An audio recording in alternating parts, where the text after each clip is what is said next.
아는 만큼 보이고 아는 것이 힘입니다. 주식이 무엇이고 왜 어떻게 해야 하는지 주식 일타 강사 홍주원 소장이 핵심만 쏙쏙 짚어드립니다.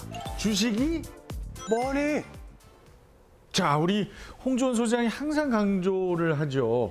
이미 올라간 종목이 아니라 앞으로 올라갈 종목을 사라. 아이고. 그렇습니다. 하지만 주식 초보자들의 경우 앞으로 올라갈 종목 찾는 게 말처럼 쉽진 않습니다. 맞아요. 저도 이제 주식을 전체적으로 볼 때는 빨간 것만 보게 되고 오른 것만 보면서 배 아파하거든요, 사실. 맞아요. 그러면 안 되는데. 그래서 저 같은 초보자들이 이렇게 주식을 볼 때 약간 꿀팁 같은 거 좀 있었으면 좋겠어요. 있죠. 네, 바로 순환을 이해를 하셔야 돼요. 순환. 순환. 네, 주식 시장에는 순환이라는 게 있어요. 이 모든 종목들을 다 올리기엔 이 주식 시장에 얼마나 많은 돈이 필요하겠어요. 그렇죠. 네, 그러니까 우리가 이런 순환은 주식에서 섭리와도 같은 거예요. 어느 순간 되면은 아무리 잘 올라가던 섹터나 테마도 빠지게 돼요.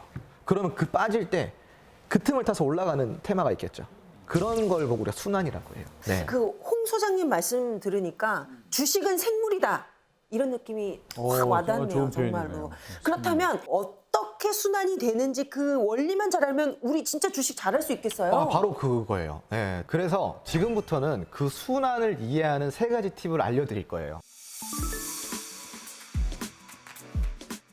반대 심리란 상호작용과는 조금 다른 부분이에요. 예를 들어서 코로나19가 우리한테 다가왔을 때 코로나19 관련주들이 막 올라갔어요. 그러면 코로나19와 반대되는 종목들은 굉장히 떨어지겠죠. 여행주. 그렇죠. 화장품. 맞아요. 그런 소비재들 다 떨어지겠죠. 네. 그럼 반대로 리오프닝 관련주가 올라가면은 코로나 관련주는 어떻게 될까요? 확 죽겠네요. 리오프닝이라는 거는 코로나의 봉쇄 정책이 끝이 나고 일상생활로 돌아간다라고 표현했을 때 리오프닝을 이야기를 하거든요. 다시 열리는 그래서 다시 열리는 거예요. 그럼 리오프닝 관련주들이 올라갈 때는 코로나 관련주가 떨어져요. 이게 반대식인 거예요. 예를 들어 금융주가 올라. 그러면 뭐가 떨어져요? 성장주가 떨어진다. 맞아요. 이런 반대적으로 우리가 좀 심리를 이용을 하는 매매를 좀 하면은 굉장히 좋은 투자를 할 수 있다. 그게 첫 번째 팁입니다. 그렇죠. 두 번째로는 상관관계를 좀 이용해야 돼요. 연결고리. 우리 많이 하시잖아요, 두 분이서.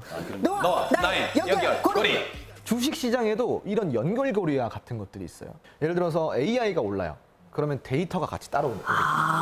네. 전기차가 올라. 그러면은 수소차가 같이 따라오는. 자율주행이 올라간다. 그렇죠. 오. 이런 같이 연결성이 있는 섹터들이 있단 말이에요. 그걸 알아야 되는구나. 네, 그래서 이것까지도 공부를 하는 게 가장 좋아요.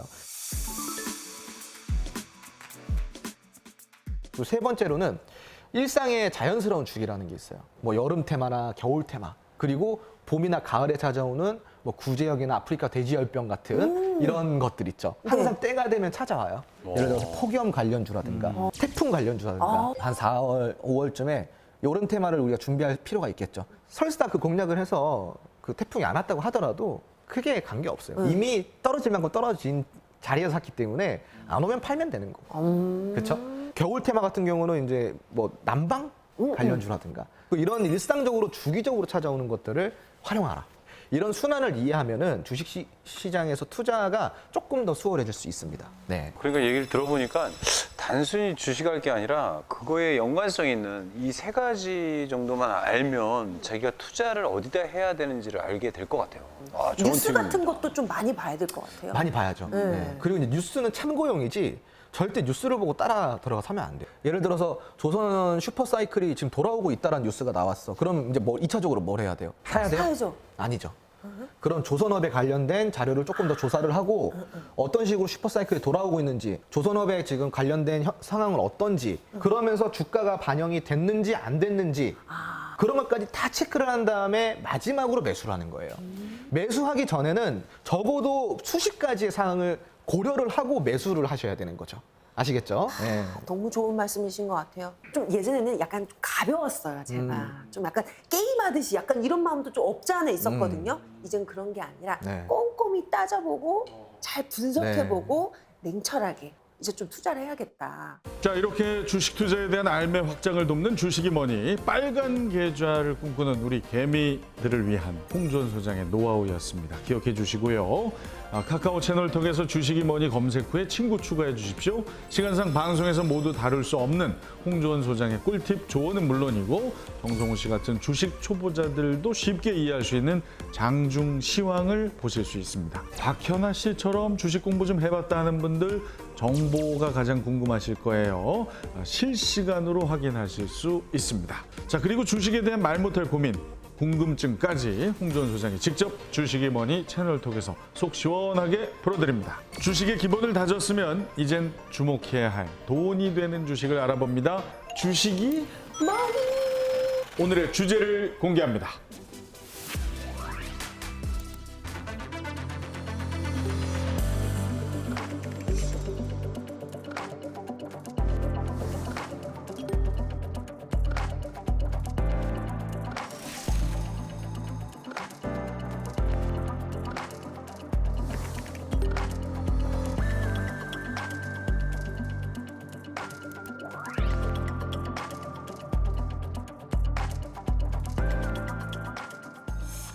급속한 인구 고령화, 이제는 전 세계의 화두가 됐습니다.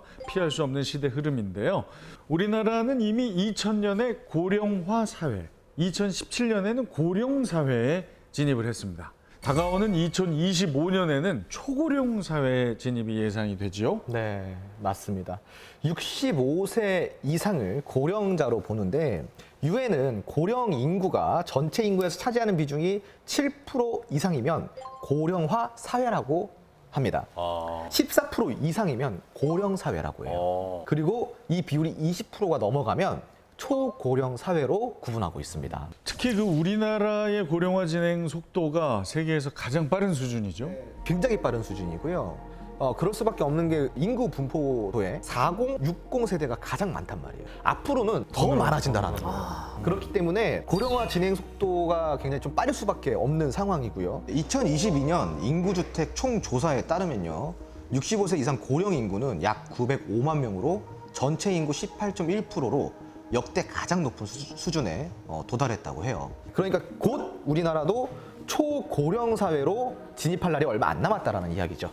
자, 일본은 이미 2000년대 중반에 초고령 사회가 됐죠. 그리고 미국은 오는 2030년, 중국이 2033년경에 초고령 사회 진입을 예상하고 있답니다. 특히 2021년 기준 OECD 국가들 중에 초고령 사회 국가는 이탈리아, 프랑스, 독일, 일본 등 11개국이라고 하는데, 자, 이런 고령화 시대와 헬스케어 산업이 뗄래야 뗄 수가 없죠. 아주 확실한 참 연결고리 아니겠습니까? 연결고리? 너와 나의 연결고리, 고령화의 연결고리. 아이고리야, 아이고리야. 저는 이번 화가 시청률이 굉장히 높을 거라고 저는 예상하고 있어요. 그럴 만한 이유가 있습니다. 왜 그러냐? 조회수가 잘 나오고 시청률이 많이 나오는 화가 있어요. 헬스케어 보는. 조선이랑 반도체 그리고 제약바이오 이 세 개가 3대장이에요. 3대장. 이걸 많이 갖고 있다는 거야, 사람들이. 관심이 많다라는 거예요. 그러면 우리가 왜 주식시장에서 헬스케어를 봐야 되냐? 지금 초고령을 대기하고 있는 대기 인원이 우리나라 인구 분포도 중에 가장 많은 인구를 차지하고 있다. 그 대기는 여기 다 맞습니다.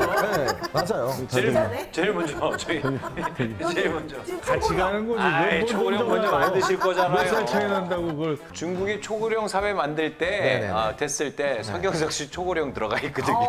그렇죠. 그런데 우리가 지금 이런 초고령 사회를 앞두고 있을 때 지금 외면받고 있는 이 헬스케어 쪽 우리가 좀 관심을 가져보자 해서 이번 화를 좀 제가 준비를 해봤습니다. 좋습니다. 자, 고령화 시대의 도래와 함께 코로나 팬데믹을 거치면서 우리 대기업들도 새로운 먹거리로 헬스케어를 낙점했죠.